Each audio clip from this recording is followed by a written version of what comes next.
Okay, hi. I am Michelle Niska, and I am based here in St. Paul, Minnesota. And I am actually currently an English learner program specialist with the Minnesota Department of Education. I have been a teacher and program coordinator for more than 20 years, and around different school districts, all in the state of Minnesota. So I am a Midwesterner at present. And yeah, and I also am a communications person with the National Association of English Learner Program Administrators. It is a nonprofit, professional nonprofit that I also belong to. And I get to do their social media and get to work with people from all over the country who also work with multilingual learners. Wonderful. Well, Yeah, welcome to the podcast, thank Michelle. Thank you so you. much. I'm very happy to have this opportunity that I get to learn more about your story and all Thank the you. wonderful contributions that you have been doing for like all of those learners in Minnesota.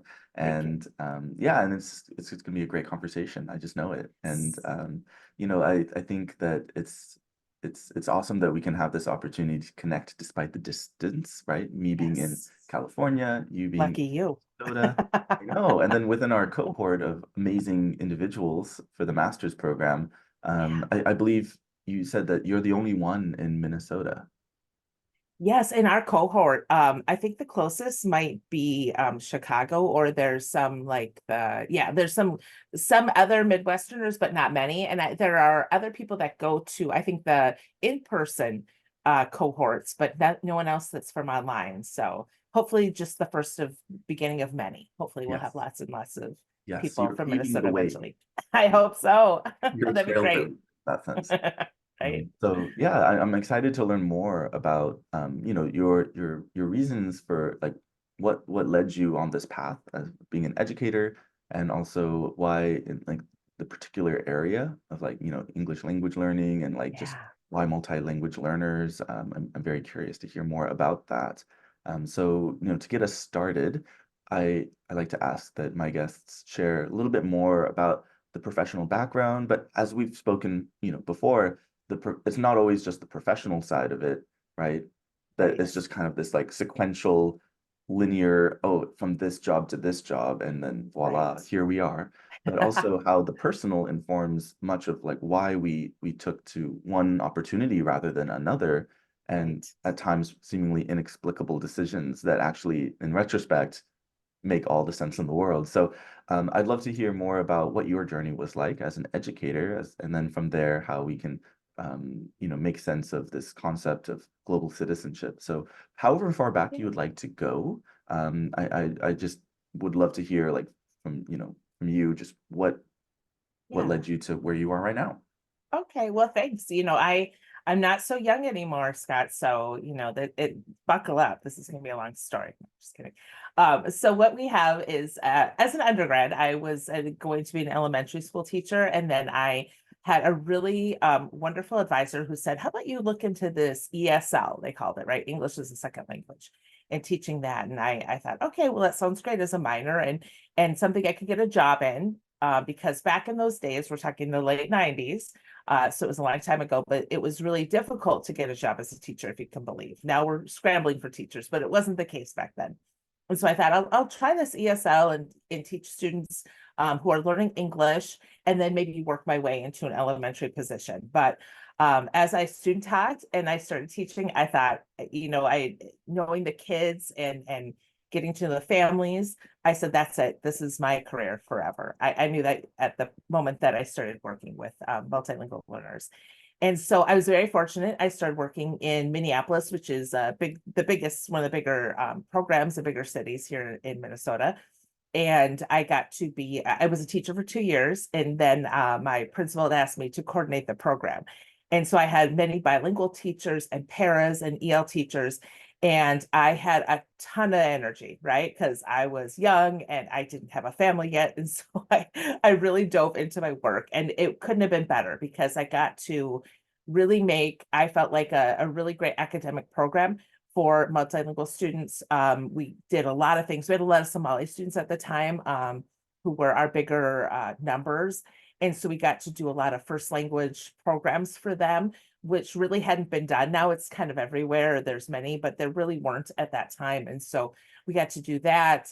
We had the same kind of program for our Hmong students, started for our Spanish speaking students. And so it was just a really great way to start my career and a lot of energy. And I look back now and I say I probably made a ton of mistakes, but I did a lot of learning in that time too.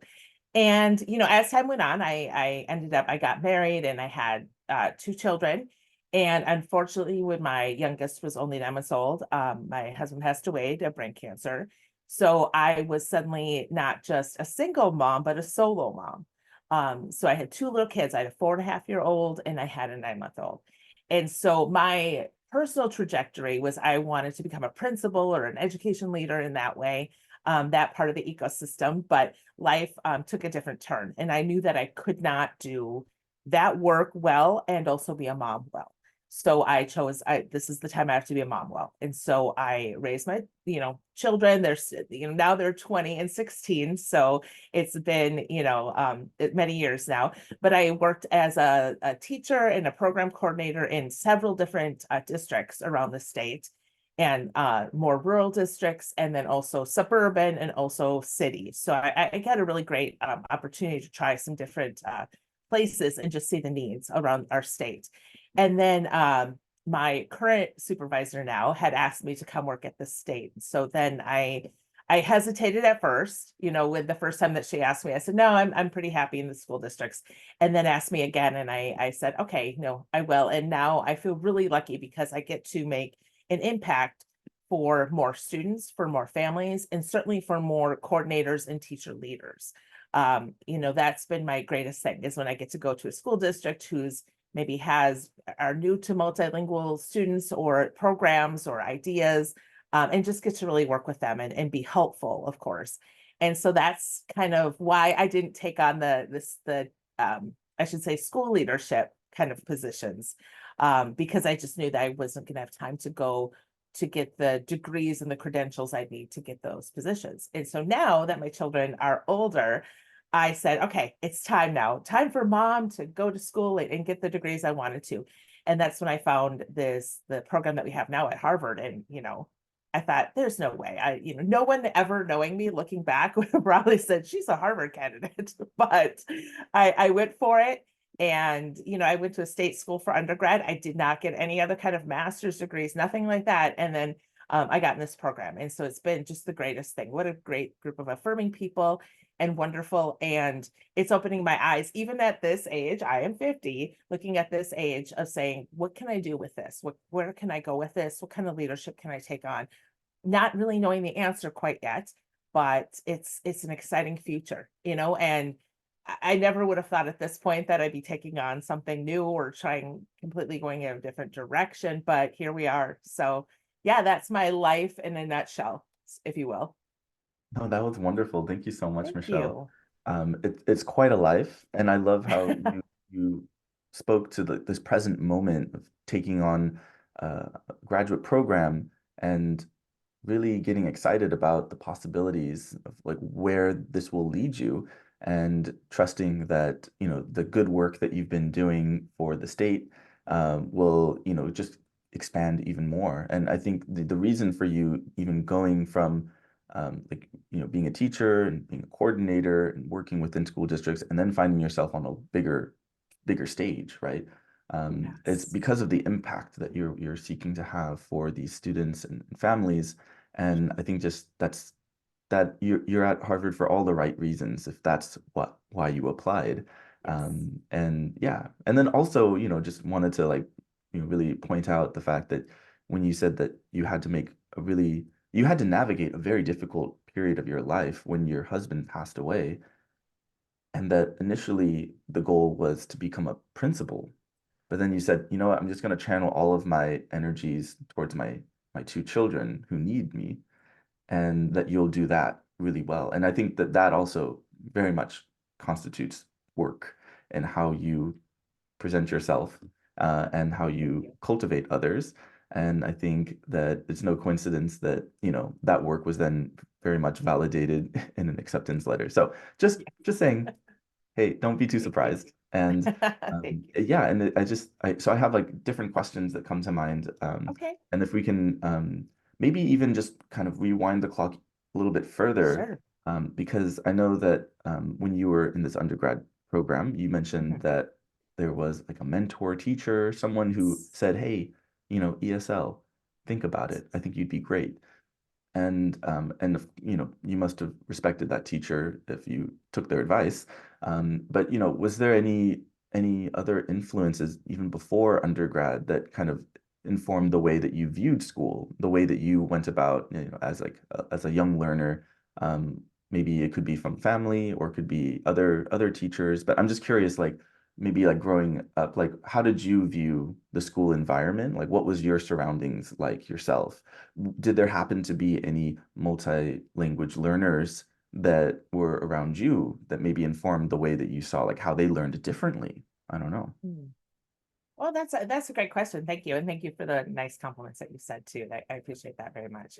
I would say, I grew up like a working class, neighborhood family, suburban of the Twin Cities area, of Minnesota here, and so I would say I wouldn't really know a lot of multilingual learners. We didn't have so many at my school growing up, but I have always found, other cultures, other ways of doing and being very fascinating. I was a high school kid who loved foreign film, right? I took French class as young as I could.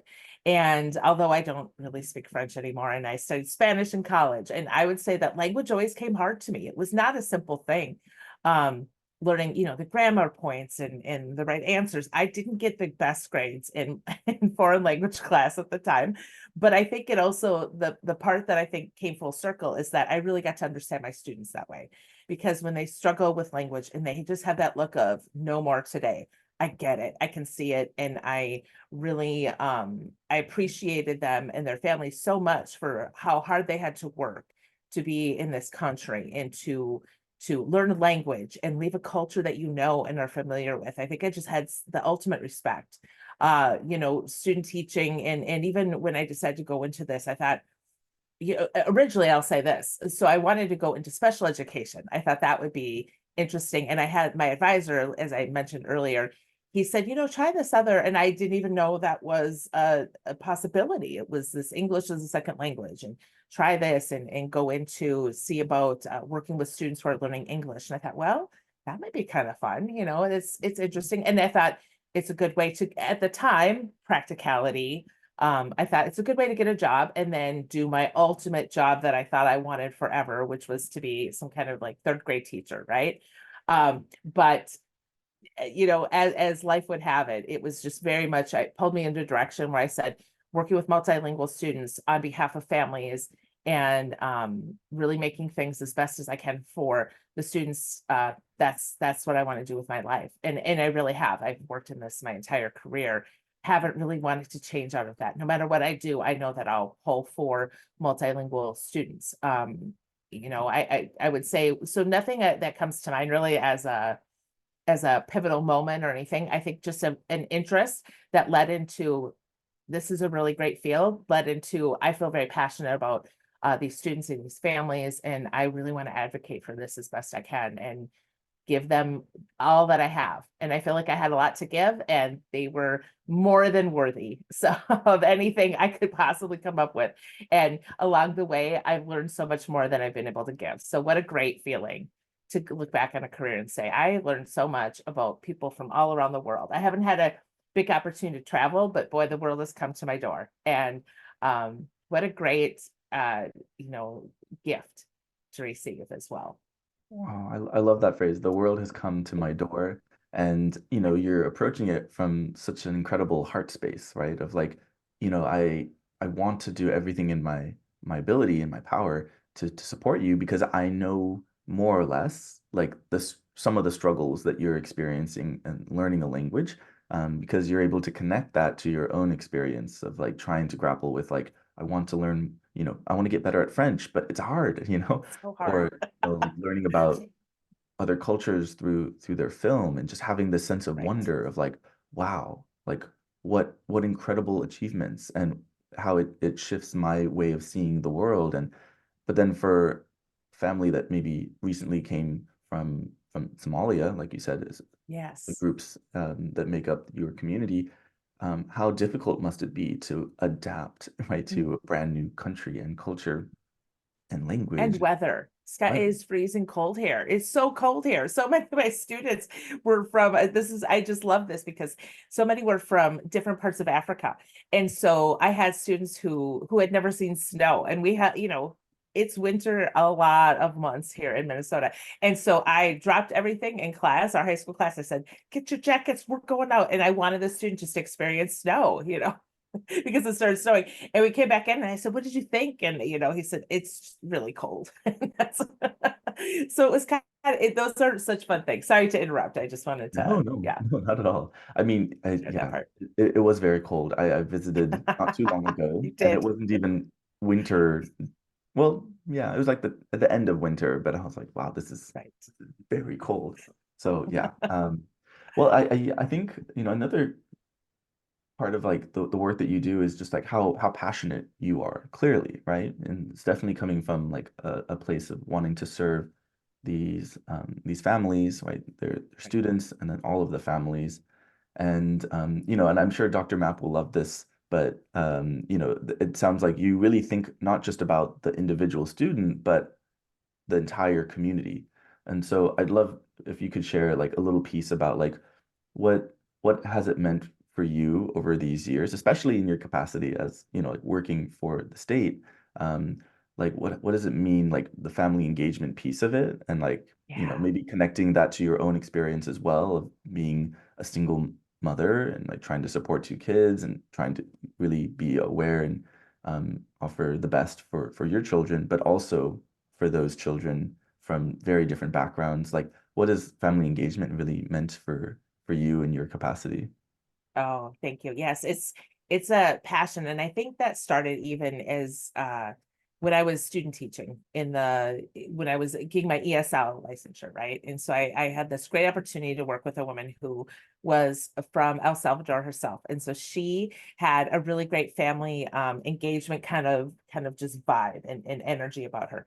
And we had this event. So we threw for the families. And I really got to see at that moment just how hardworking and supportive parents and families are. Grandparents would come, entire families would come to these school events. And I in parent teacher conferences, I would see dads that had been working all day on a roof or were had their coveralls and were in paint, and it was 8 o'clock at night, and they had been working all day since sunrise, maybe before, and came into schools, and moms who had been working all day at a very challenging, probably physically demanding job that they had, cleaning and doing different things that they would tell me about the work that they did. And they came in at night to see how their student was doing in school and to listen to me talk about their child and just how much they gave. And I know how much they had to leave behind because they came from a country where they probably had much better jobs and they had more support. And being a solo mom also, as I say, is I didn't have my partner with me anymore to help out with my children and make dinner if I was too tired. There was none of that. And so I saw how hard the families worked. And I said, this is just the families deserve my ultimate respect and deserve my best. And so it would kind of propel me to work a little bit harder and to try a little bit harder. Even when I was tired after a full day of teaching and conferences. And I thought, well, you know what? I wasn't painting all day or roofing all day. So I have to, if they're giving, I gotta give. And so it was one of those feelings. And I just, I really feel like that when we look at, situations where students are learning English, many are not all are coming from a different country. Some are born here in Minnesota and they have maybe a stronger cultural pull and another language, right? And so for that, I love that they're keeping their language and they're keeping their culture because when my family came to the United States, and one side was a couple of generations ago, one side was maybe like four, there was more a feeling of kind of forget your culture, that's interesting, but learn English and this. And so I missed out on other languages. And I don't want to see that for students. I want them to have their home language, have their home culture, know as much as they can, because now I have to go digging around to find, what were our traditions, and what, I don't know any of either of the languages that my family backgrounds are from. And yeah, I don't want to see that happen for students. I want to see them have their cultures, have their languages, have that tied to their families. I think that's just, it's so important as a human being. And so anything I can do to support that and to help families in that regard. And kids, especially when I taught younger kids, I mean, they are their families. We would have school dances and their entire family would come, from grandma to the little kids. And I loved it. I thought, how cool is this, that it isn't so much isolating the children? Hey, let's have fun with the kids, or let's do something great, but really including their entire family in that. And I don't, I think it's just, my family is very important to me. My own children are, I've lost both my parents now, but my parents, everything, and my cousins, I think family is a really important thing. And if you don't have those people in your life anymore, you can still kind of create that, and create that for others in those spaces as much as you can. The life that maybe you want to see happen, you should do your best to make that happen for others as much as you are able to in the realm that you're able to. So yes, community, families, I would say at this point where I'm at now, I don't get to work with families quite as often directly. On behalf of families, I do, and we do some work and we do some things, but that's one thing I do kind of miss, is just the supportiveness that I'd see, because I could see the parents, how much they love their kids, that they gave up everything many times to come to the country, or just in a situation where it's more of a challenging life for them, but they want better for their kids. And I admire them so much for that. And I think as a mom, that part speaks to my heart a lot too, is they give up everything. And my days are not easy, and my years have not been easy sometimes being a solo mom, but wow, they're just very inspiring people to me. Beautiful. I love that. Oh, And thanks. I just feel I feel like like, I'm rambling, so no, you're clearly, like, I think as you're speaking it, you're realizing something that you've, internally like always known, is that like you have the heart space for the work that you do. And then, the way that you spoke about these families, right? I mean, no family is perfect. And clearly everyone is going and grappling with their own circumstances of like working enough to put food on the table, right? Do my children have their books and like enough clothes for the school year? And all of these things. Maybe they're thinking about the family and the country that they left behind, and still kind of not fully accepting like the harsh realities of that decision, the fallout of that. And yet, and then they bring that right to the interactions that they do at the parent-teacher conferences, right, or dropping off their children at school. But I think the way that you speak about these families, like especially saying that they deserve your best, they deserve your absolute respect. It's coming from an incredible place of empathy on your end, right? Because oftentimes, these families, whether it's in Minnesota or a different part of the US, it's very likely that they'll be met with a very different kind of sentiment of, well, you're just using resources, or, oh, this is frustrating because you can't speak language fluently, and we're trying to get things done, right? Or you're missing a document. Why don't you have that? And just kind of being very like exacting in some of the comments that they give out, when in your sense, like it's coming from a place of like, how can I help you? Like, I can't imagine fully what you've been through, and yet you're here. So let's make the most of this. And that actually, I feel, is a great kind of connecting point to the concept of global citizenship, because a lot of it, in my understanding, revolves around empathy, and it revolves around a lot of the questions that you've been kind of asking yourself, like kind of seeing things from their lens, putting yourself in their shoes, and just wanting to, yeah, be a big support for them, even though you yourself have never been to like Somali, I would imagine. right. Somalia, right? Right. It's Not like, yet. it's not something that like Maybe. you've been able to like put yourself in their, like their bubble, right, where they came from, Right. then the world coming to your bubble and Right. grappling Yeah. with how do we support them. So if you can maybe speak a little bit about the concept of global citizenship and how it kind of relates to some of, these different experiences that you've had working with this particular population, I think that would be really great. Okay. Yes, and I love the topic of global citizenship because it just makes me think of all my students. And earlier when you were saying that, many people coming from other places get met with some hostility, I think I could feel in my own self that kind of protectiveness, that kind of, and I wanted to get upset about it because yes, I see that for them, that just happened. But I do think that boy, there's so much you can learn. I think that anyone, if you open up yourself to new possibilities, if you are not able to travel, like I have not been able to in my life, just financially or circumstantially, that just hasn't led itself to traveling across other places. But you can still have some knowledge, right, about what's going on and just other religions and other cultures and other languages. And boy, food. I mean, you know, I've had the greatest food because my students and their families have made me great things and brought in. And I thought, oh my gosh, just different spices, right? Things that I'm not used to. Because I grew up in Minnesota and ketchup is spicy here. It's like we're very bland, right? So how cool is that that I got to know that? And I think that when we talk about uh, global citizenship. I think a chance to travel, get to know people from other places, even if travel is not in your purview, like it hasn't been for me. Really opening yourself up to new ways of thinking and doing, and not closed-minded and not thinking that your way is the right way, because there's so many great things I have learned from my students.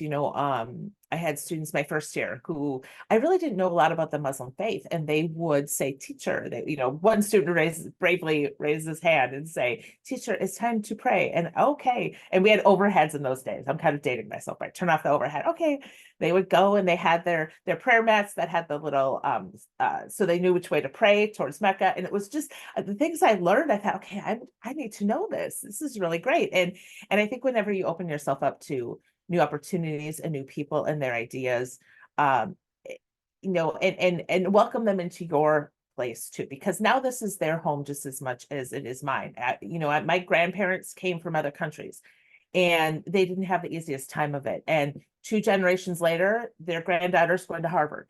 And so, hopefully it can happen faster for the students coming now, that they can reach their dreams and their potential. And how fortunate that I was able to say, what do I want to do with my life? And not everyone gets that. Sometimes people have to do things to make money for their families to survive. And it's not always an easy path, but they do this so that their children can have those choices. And that was done for me at one point too, because now I get to go to this, great opportunities, school and do the career that I want to love. And, that just doesn't happen all the time for everybody in life. So that part's really fortunate too. And I have learned, like I said, this is a career where I have learned so much more than I have I'll ever be able to give back. And there's students I taught 20 years ago that still linger in my mind whenever, even now when I make decisions or I'm thinking about things, policy enactment, in the work that I do. Now I think, okay, what would that student think of me if I was saying this or putting out this document or saying it this way, or how would they want me to? It still resonates in my head because just the globalness of them and how would it be better for them if I said it this way? What if I presented a different way? It's not always easy to present and do things, many times in the role I have now, we have to give presentations. And I try to do this high energy, right? So that the people that I am affecting are their teachers. So I need their teachers to remember what I'm saying. And so I need to be a little bit entertaining and a little bit fun. And so what am I going to do so that they remember this and then they have a positive interaction with the students and families they do? So I try to be a tool for that too. So I'm not sure. Global citizenship means so much, right? It means so much. I think we could be here all day. I love the topic though, and I love that you're working on this. And I think that there's some really great work out there happening. And I'm just trying to be part of that and Yeah, well, contribute to that. of course. Like this is amazing. I love how you're kind of really speaking from your personal and professional experiences, and it's clear that you really think deeply and you're so sincere about the way that you talk about like these past experiences with the students and the work that you're doing at the state level and trying to really convey not just like the the correct well, I mean, it's like the heart space is like what we mentioned before, but like really trying to say like this is the spirit, this is what we're kind of like rallying everyone to do in terms of how we can Mhm. best serve these students. And then and in many ways, like out of that deep sense of respect that you have for them, it's like Mhm.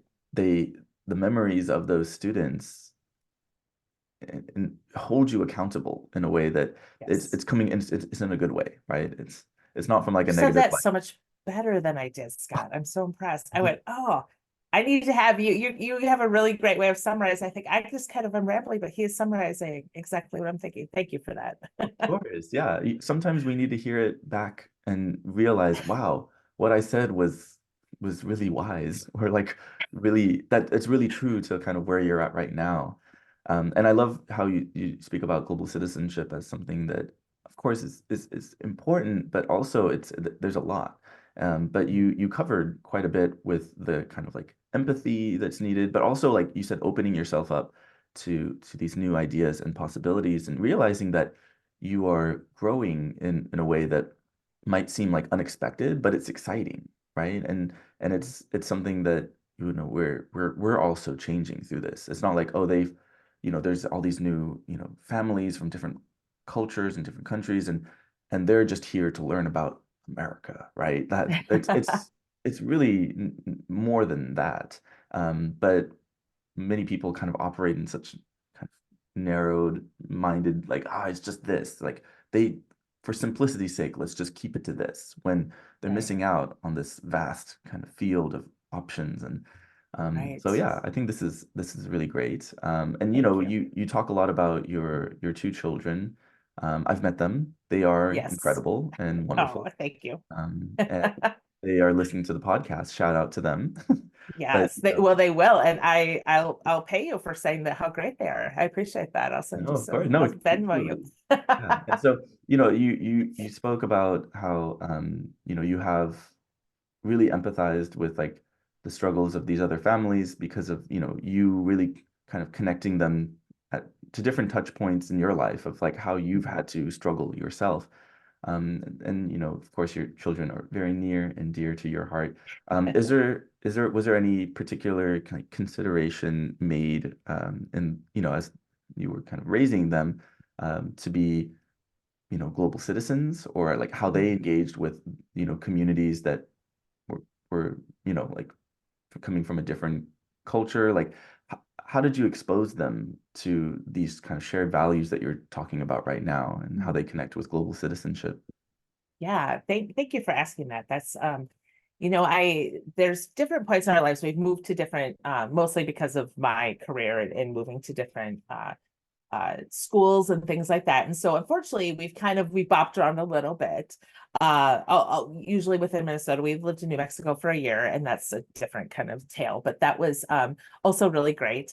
But when we lived in the kind of an outer suburb, and then we moved into a more rural place in Minnesota. And I realized that, I liked the district. I think the school district was doing great things, but I saw the community at large, too many instances of places of racism and things like that. And I said to myself, this is not for our family. This is not for my kids. I've worked on behalf of multilingual learners and their families my entire career. I will not have this. Things around my children, right? So I said, we need to move to a little bit more of a diverse area and things like this. And I know that my own kids, they have uh, they just have a really great sense, I think, and I think young people do, of fairness and justice. And even if someone is not like me, they are really super special. My own kids have friends from all over the world, in all different, whether it be orientations, sexual orientations, or gender orientations, and they've taught me a lot of things about, terms and pronouns and things, which I thought I knew. I thought I was really hip. And then I learned so much, and I went, oh, I guess I don't know. So yes, teach me this.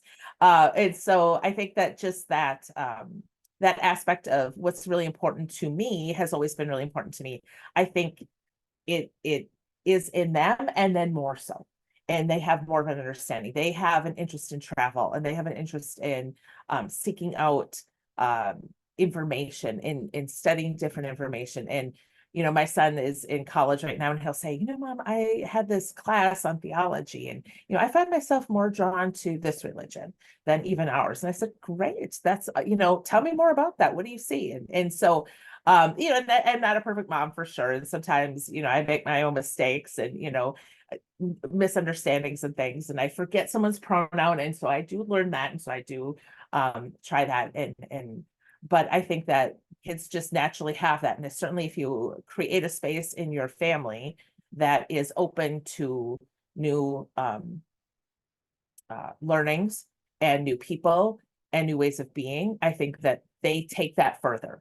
And so I think about, how great it is that I get to give this gift to them, is this kind of open up the world. And then they will take that, and the next generation, if they choose to have children, they'll say, look at this great new way of being. I guess it's really exciting to me when I see my own kids kind of manifesting. I think, oh, I wish I would have had friends from different countries the way that you did. I think to myself, I get a little jealous, right? in the great world that they get to experience at such a younger age than I did. So, but it's I wouldn't want it any other way. So I don't know if that answers your question, but It I kind does, of went off on totally. my own my own cloud for a minute. Sometimes I do that. No, no, thank you. I mean, this platform is for you to be on the cloud and just happily speak to your truth. Literally and figuratively, yes. Exactly. Thank you. And I think from what I'm gathering, it's often said that parents are like the first teachers, right, to their children. For sure. But then there's like this point that I think now you're starting to realize that now the children become the parents' teachers, Yes, if only the parents, exactly. are willing to listen, right? And Yes. it's not to say that they know better, but it's more of like they are learning at a different rate, maybe, that Right. we have to be reminded ourselves that, like, oh yeah, this is what it's about, right? Like that I might have lost my way in this or that. I'm not saying that you did, but I think For sure. there comes a point where we kind of miss certain, things, like, oh, that the curiosity of like saying, yeah, like, what about that religion? Like, let me just Right. explore that. Oftentimes there's this kind of like solidifying effect of like, I just want things to be concrete and let me just Right. play it safe. Right. Youth is all about the opposite. It's about like breaking norms. It's about exploring new possibilities. Hmm. And if You're right. yeah, so your kids keep you very youthful, that's for sure. Keep you on your toes. Right.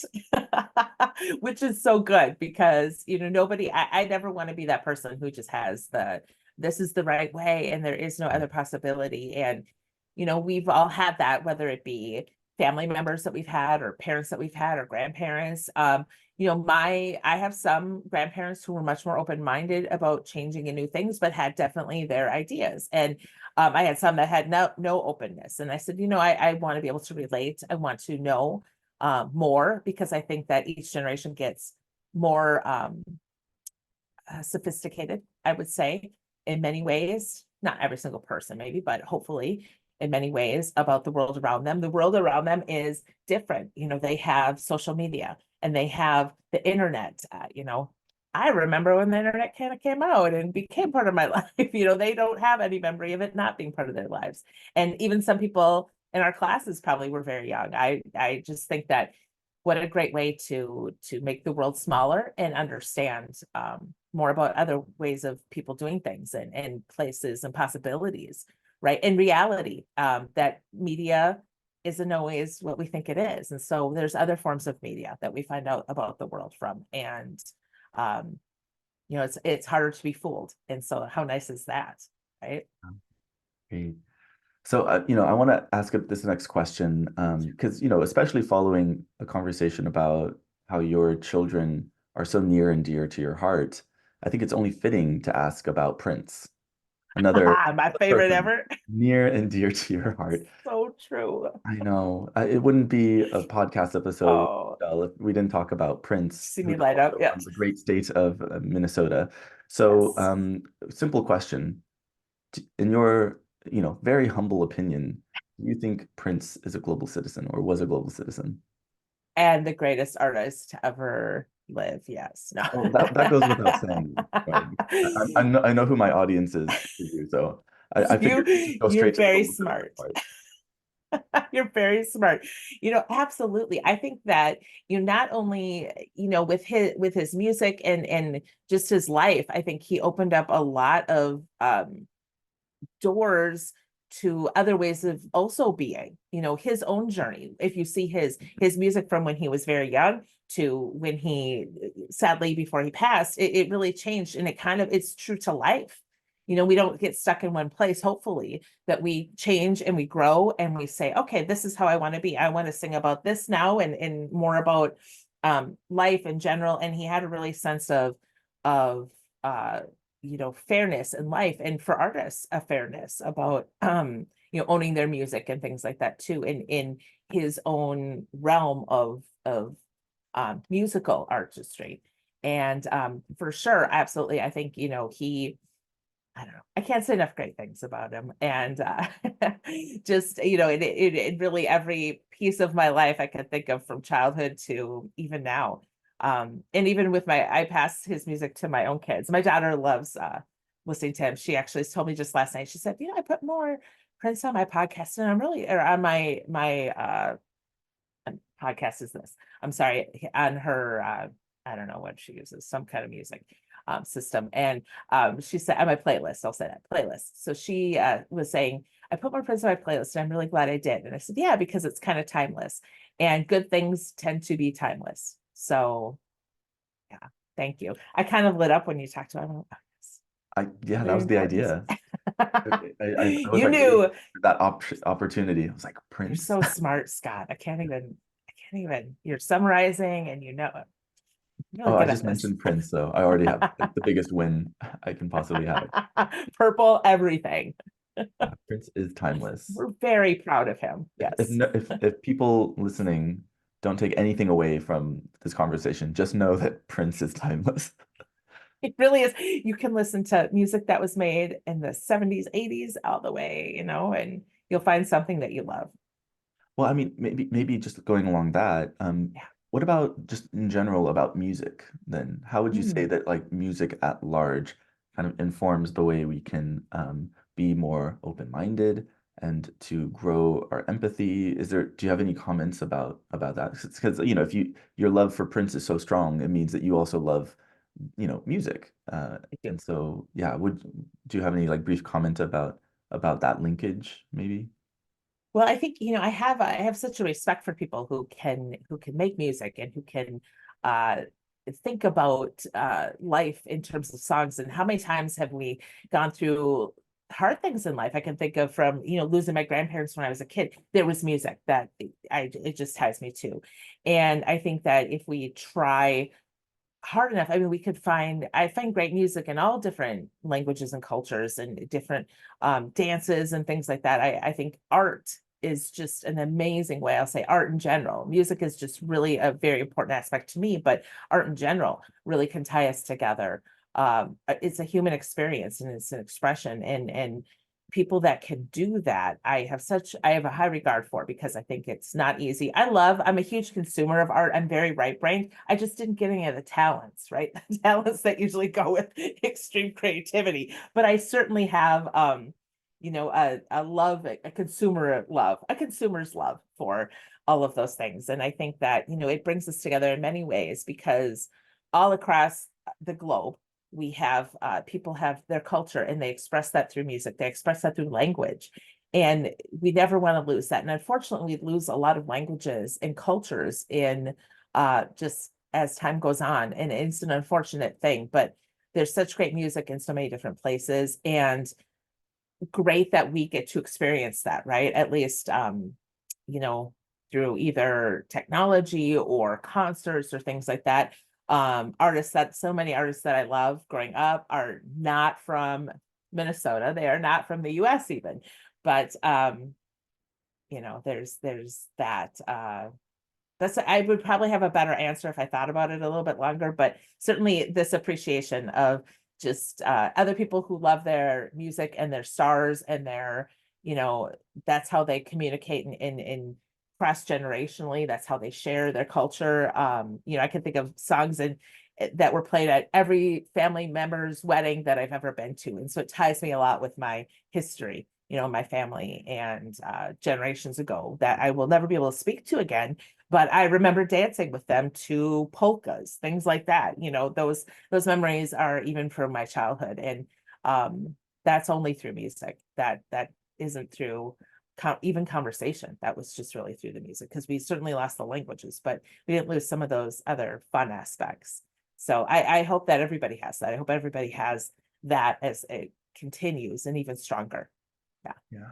Wow. Yeah. You covered a lot, and I think it just it speaks to the complexity of of culture of our human experience, because music helps us tap into something much deeper, and it connects us to a community of people. And even the way that you said, like, music, specific songs at specific moments in life, they serve as like a timestamp that gives you that recollection of, like, where was I? Who was I? Who were the people around me? And there's just something really special in acknowledging that communion that we have with people and where those people come from. So yeah, art is very important, and we don't give it the credit it deserves either. Same thing when it comes to education as well. Sometimes we don't give it the credit that it deserves as well. The overall process of what are we really trying to achieve? It's not just, I want to pass this kid, but it's like, I want this child to feel supported. I want Right. this child to have dreams. Absolutely. You can Yes. do those two things, like, you Yes. won. But then, somewhere along the road, like, things got way more complicated with, you know, Yeah, yeah, there's a lot of baggage that families that's have true. to, like, navigate, like, carry with them.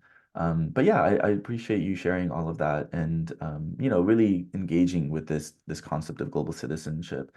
And it has been a lovely conversation. It It has. has, right?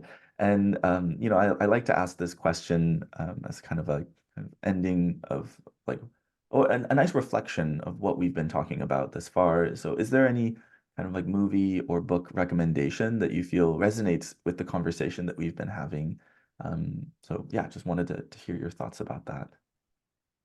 Well, thanks. And I probably should have prepared a little more. I could have gone through my books and things, but I will say, I, even before I got into this program, I've been a huge fan of Dr. Mapp. And so Carrie Mapp's books, she has many, and on family engagement and the importance of that. And I would recommend that to anyone, because always remembering that the children in our classroom or the children that we work with come from somewhere, and they have people who really love them and think the world of them and think they're the greatest and smartest person, the greatest new rendition of their family that's ever existed. And so just always remembering that. And I think that brings that home. There's so many new learnings there. And Dr. Scott has a new book out. And so I ordered that and I can't wait to read it. He's so wise, and I can't wait to see some of that work. And then in Dr. McCarthy's class, we had a book, and it's over here on my shelf, but it's by Thich Nhat Hanh, and such wisdom. And I felt like we had some assignments that we were to read certain chapters. And I joked, I said, I feel like this wise man, it's so much like therapy. It's just kind of this really touching of my soul. So I would say those are three books that are just coming to mind, and maybe just because we're students right now and that's what I've been into and reading. I would say those. And Purple Rain, never forget. That's Prince's story, and there's a lot of great shots around Minnesota. Right. So Yeah, all of the discography. Just listen to everything of Prince as well, in addition to those it will books. take you years. So Yeah, kick but back, that'll be some of the best years of your life, right? According to you. according to me. And Course. Well, yes, I so appreciate you, Michelle, for very, openly speaking about your struggles, but also your victories as a parent, as just an educator, right? Like, I think that you interweave them so beautifully, and that, again, various different things maybe, like, kind of took you like in a different direction. Like, why was I not a principal by now? Right. right. But actually to recognize, well, I've became something much more. And again, you Direction. have so Yeah. much more to look ahead towards. And I think that the spirit that you embody, especially the heart that you have for your students and the community, is all very much aligned. And so I'm excited to see the continued, like, the next chapter of what you'll do. And so, I wanted to give the last few words to you as we close off the conversation. So any final thoughts? Well, Scott, you're brilliant for doing this and getting to we get to work with you, and you have such a great way about you. And so thank you so much. I'll say that because getting to know you has been a real gift in my life. And so just your story and your life, and you bringing everyone else's personal stories to us, because there's so often that we get in the grind, right? We're working really hard and we're trying to, we've got a day job, and then we've got school at night, and we're trying to do, good things and learn as much as we can. But to really humanize all of this, because our cohort is such a fabulous group of people, that you're putting this into something that will be timeless for us, and really important. So thank you. I'll say that. I'll use my last time to show appreciation to the work that you're doing and your story. And I can't wait to see where you go, and many of our cohort members too, because watching people achieve their dreams, I'll get misty about that. I will start crying. There's nothing better. There's nothing better to see people achieve what they want in life, whether it be personal or professional or anywhere in between. What a gift.